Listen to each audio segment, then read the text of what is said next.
সম্মানিত দর্শক, আসসালামু আলাইকুম।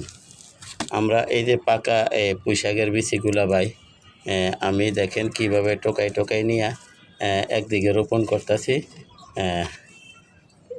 এবং এই চারা ওঠা পর্যন্ত আপনাকে ভিডিওটা দেব কতদিন লাগে চারা হইতে এবং চারা উঠতে কতদিন লাগে এইটা আপনাদেরকে কমপ্লিট করে দেখানোর চেষ্টা করব।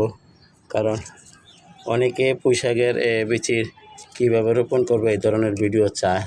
তা আজকে আপনাদেরকে পুঁইশাকের বিচি কীভাবে রোপণ করব চারা ওরা পর্যন্ত এতে দেখেন পুঁইশাকের বিচিগুলো দেখেন আপনারা ঠিক এইভাবে আপনারা করবেন। এই যে দেখেন পুঁইশাকের বিচি আমি এখন রোপণ করব।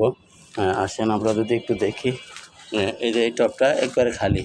তো আমরা এখানে এই যে দেখেন আপনারা এই যে ছড়াই ছিটে